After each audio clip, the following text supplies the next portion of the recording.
Hello friends, welcome to tutorials by Rahul YouTube channel. Friends, ఈ వీడియోలో మనం పార్షియల్ ఫ్రాక్షన్లోని టైప్ 3 క్వశ్చన్ని డిస్కస్ చేయబోతున్నాం. టైప్ 3 అంటే క్వశ్చన్ ఏ విధంగా ఉంటుందంటే F of X divided by X square plus A. ఈ విధంగా ఉంటే క్వశ్చన్ దాన్ని మనం పార్షియల్ ఫ్రాక్షన్స్ లెక్క ఏ విధంగా డివైడ్ చేస్తాం, A X plus B by X square plus A. ఇక్కడ ఒక ఇంపార్టెంట్ విషయాన్ని మనం గుర్తుంచుకోవాలి. ఏంటిదంటే ఇక్కడ ఈ టైప్ 3లో ఈ డినామినేటర్ ఉంది చూడండి, ఎక్స్ స్క్వేర్ ప్లస్ ఏ. దాన్ని మనం ఫర్దర్గా ఫ్యాక్టరైజేషన్ చేయరాదు. ఓకే, ఒకవేళ అది ఫ్యాక్టరైజేషన్ చేయగలిగినాం అనుకోండి ఈ డినామినేటర్ని, అంటే ఇప్పుడు దీనికి మనకు రెండు ఫ్యాక్టర్స్ ఏమొస్తాయి, ఒకటి ఎక్స్ ప్లస్ బి వస్తుంది అనుకోండి, ఇంకొకటి ఎక్స్ ప్లస్ సి. ఈ విధంగా దీనికి ఫ్యాక్టర్స్ అనేటువంటివి వస్తాయి. అంటే ప్లస్ ఉన్నా మైనస్ ఉన్నా వాటితో సంబంధం లేదు. సో ఈ విధంగా ఉందనుకోండి క్వశ్చన్, ఈ డినామినేటర్ దాన్ని ఫ్యాక్టరైజేషన్ చేయగలిగితే రెండు ఫ్యాక్టర్స్ లెక్క ఈ విధంగా విడిపోతుంది. సో ఇది అప్పుడు ఏ విధంగా కన్వర్ట్ అవుతుంది, F of X divided by X plus B into X plus C. ఈ విధంగా క్వశ్చన్ అనేటువంటిది కన్వర్ట్ అవుతుంది. ఇప్పుడు దీనిని ఇది ఇంకొక టైప్లోకి వెళ్ళింది కదా అండి, ఇది ఏ టైప్లోకి వెళ్ళింది క్వశ్చన్ అనేటువంటిది. అప్పుడు ఈ టైప్లోకి వెళ్తే దాన్ని మనం ఏ విధంగా రాయొచ్చు, పార్షియల్ ఫ్రాక్షన్స్ లెక్క A by X plus B plus B by X plus C ఈ విధంగా రాయొచ్చు. ఓకే, ఇది ఈ డినామినేటర్ ఉంది చూడండి, ఇక్కడ దీన్ని ఫ్యాక్టరైజేషన్ చేయరాకపోతే మనం అప్పుడు ఈ విధంగా రాయాలి. ఒకవేళ చేయగలిగితే దాన్ని ఫ్యాక్టర్స్ లెక్క విడగొట్టి అప్పుడు ఇంకొక టైప్లో రాయాలి. ఓకే, దీన్ని మీరు కేర్ఫుల్గా గమనించాలి ప్రతి క్వశ్చన్కి. ఇక్కడ ఒక ఎగ్జాంపుల్ ఇచ్చాడు చూడండి, X plus 1 by X square minus 2 అని ఇచ్చాడు ఈ ఎగ్జాంపుల్. దీన్ని పార్షియల్ ఫ్రాక్షన్స్ లాగా డివైడ్ చేద్దాం. ఇప్పుడు ఫస్ట్ మనం ఏం చేయాలి, ఫస్ట్ స్టెప్ ఈ డినామినేటర్ అనేటువంటిది ఫ్యాక్టరైజేషన్ చేయొచ్చా చేయరాదా.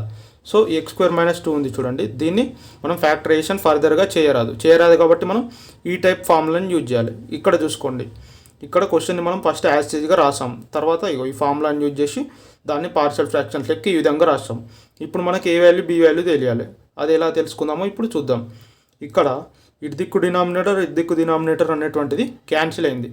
క్యాన్సిల్ అయితే అప్పుడు మనకి ఏం మిగిలింది, ఓన్లీ న్యూమరేటర్సే మిగిలాయి. మీరు చూసుకోవచ్చు ఇక్కడ, ఇది క్యాన్సిల్ అయితే ఈ న్యూమరేటర్ ఈక్వల్స్ టు ఈ న్యూమరేటర్, దాన్ని మనం ఇక్కడ రాసాం.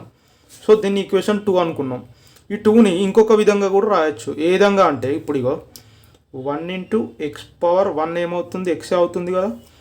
1 ఇంటూ ఎక్స్ పవర్ 0 ఏమవుతుంది, 1 అవుతుందిగా. ఏ ఇంటూ ఎక్స్ పవర్ 1 ఏమవుతుంది, ఏఎక్సే కదా. బి ఇంటూ ఎక్స్ పవర్ 0 ఏమవుతుంది, బిఏ కదా. అంటే 2ని మనం ఈ విధంగా కూడా రాయొచ్చు. ఇప్పుడు దీన్ని 2 అనుకుందాం, ఈక్వేషన్ 2. ఈక్వేషన్ 2లో ఏం చేయాలంటే first compare the coefficients of X power 1 on both sides in equation 2. అంటే ఈక్వేషన్ 2లో ఎక్స్ పవర్ 1 యొక్క కోఎఫిషియంట్స్ని బోత్ సైడ్స్ ఏమేమి ఉన్నాయో వాటిని కంపేర్ చేయాలి. అంటే ఎక్స్ పవర్ 1 ఇటు ఉంది. ఇప్పుడు ఇటు దిక్కు దాని కోఎఫిషియంట్ ఎంత, 1. So that 1 is equals to ఇటు దిక్కు ఎక్స్ పవర్ 1 కోఎఫిషియంట్ ఎంత, ఏ. అంటే 1 ఈక్వల్స్ టు ఏ. నెక్స్ట్ ఏం చేయాలి, compare the coefficient of X power 0 on both sides in equation 2. అంటే ఈక్వేషన్ 2లో ఇటు దిక్కు ఉంది ఎక్స్ పవర్ 0, ఇటు దిక్కు ఉంది ఎక్స్ పవర్ 0. ఇప్పుడు ఏం చేయమంటుండు, వాటి యొక్క కోఎఫిషియంట్స్ కంపేర్ చేయమండు. సో ఇటు దిక్కు ఎక్స్ పవర్ 0 యొక్క కోఎఫిషియంట్ ఎంత, 1. ఇటు దిక్కు ఎక్స్ పవర్ 0 యొక్క కోఎఫిషియంట్ ఎంత, బి.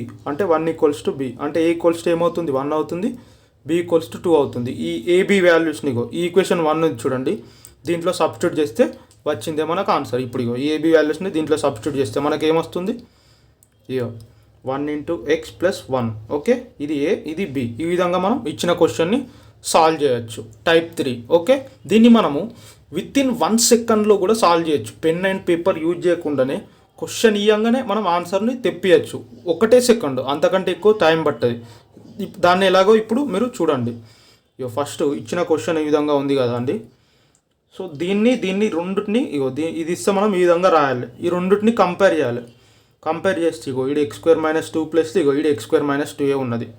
సో ఈడ ఈ ఎక్స్ని మనం ఏమని రాయొచ్చు, 1 ఇంటూ ఎక్స్ అని రాయొచ్చు కదా. అంటే 1 ఇంటూ ఎక్స్ రాసిన అదే కదా.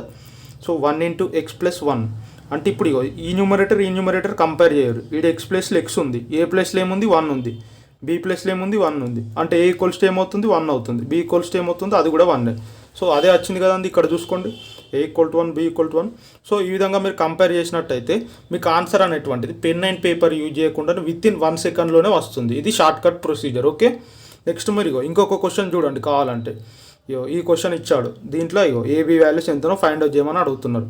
సో దీన్ని మనం ఈ ఫామ్లోకి రాసుకోవాలి. ఫస్ట్ ఈ న్యూమరేటర్ని, డినామినేటర్ సేమే ఉంది కాబట్టి ఈ న్యూమరేటర్ని ఎక్స్ ప్లస్ బి ఫామ్లోకి రాసుకోవాలి.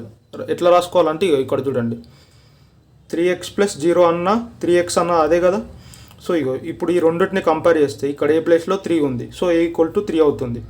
బి ప్లేస్లో 0 ఉంది, సో బి ఈక్వల్స్ టు 0 అవుతుంది. ఇంతే, సింపుల్. ఈ విధంగా మీరు విత్ ఇన్ 1 సెకండ్లోనే ఈ క్వశ్చన్ని సాల్వ్ చేయొచ్చు.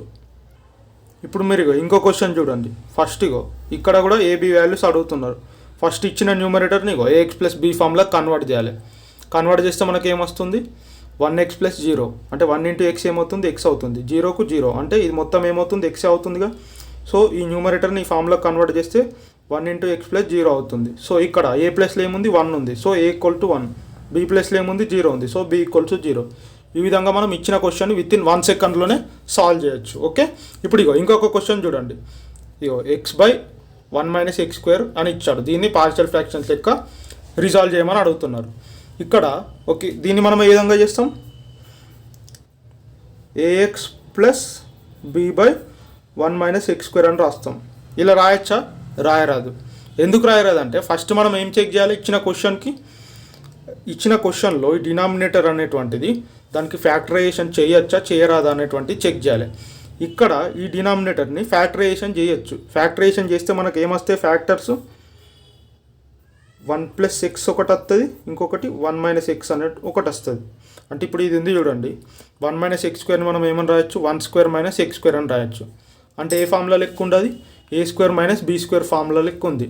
ఏ square minus B square equals మనం ఏమని రాయొచ్చు, A plus B into A minus B అని రాయొచ్చు. అంటే దీన్ని ఏమని రాయొచ్చు, 1 స్క్వేర్ మైనస్ ఎక్స్ స్క్వేర్ని 1 plus X into 1 minus X. అంటే ఇక్కడ డినామినేటర్ని మనం పార్షియల్ ఫ్రాక్షన్స్ లెక్క ఏ విధంగా రాస్తామో, ఇది టైప్ 3 కిందకి వెళ్తుందా, టైప్ 1 కిందకి వెళ్తుందా. ఇక్కడ చూడండి, ఇది ఈ టైప్లోకి వెళ్తుందా, ఈ టైప్లోకి వెళ్తుందా. దీన్ని మనం ఇక్కడ ఏం చేసినాం, ఈ డినామినేటర్ని ఫ్రాక్షన్స్ లెక్క విడగొట్టినాం, ఫ్యాక్టర్స్ లెక్క. సో ఫ్యాక్టర్స్ లెక్క విడగొడితే టైప్ 3 అనేటువంటిది వర్కౌట్ కాదు, టైప్ 1ని యూజ్ చేయాలి.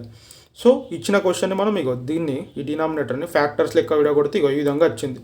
ఇప్పుడు ఇది ఏ టైప్ ఉంది, ఈ టైపా ఈ టైపా, ఈ టైపే ఉందిగా, టైప్ 1 ఉందిగా. సో టైప్ 1 ఉంటుంది, వాటిని మనం ఏ విధంగా ఎక్స్పాండ్ చేస్తాం, A by X plus A plus B by X plus B. ఈ విధంగా ఎక్స్పాండ్ చేసి మనం A by 1 plus X plus B by 1 minus X అని రాసినాం. తర్వాత దీన్ని మనం పార్షియల్ ఫ్రాక్షన్స్ లెక్క టైప్ 1 యూజ్ చేసి సాల్వ్ చేయాలి. సో మీరు దీన్ని ఎలా సాల్వ్ చేయాలనేటువంటిది మనకు కింద డిస్క్రిప్షన్లో ఒక వీడియో లింక్ ఉంటుంది. దాంట్లో మనం అన్ని టైప్ 1 క్వశ్చన్స్ సాల్వ్ చేసాం. సో మీరు ఒకసారి ట్రై చేయండి. మీకు చేయరాకపోతే డిస్క్రిప్షన్లో ఒక వీడియో ఉంది, ఆ వీడియోలో మనం టైప్ 1 క్వశ్చన్స్ని ఎలా సాల్వ్ చేయాలో చూసాం. ఓకే, మీరు ఇక్కడ ఏబీ వాల్యూస్ని ఫైండ్ అవుట్ చేసి కింద కామెంట్ సెక్షన్లో తెలపండి. ఓకే ఫ్రెండ్స్, మీకు కనుక ఈ వీడియో నచ్చినట్లయితే లైక్ చేయండి, షేర్ చేయండి, మరియు మన ఛానల్ని సబ్స్క్రైబ్ చేసి పక్కన ఉన్న బెల్ ఐకాన్ ప్రెస్ చేయండి. Thank you for watching.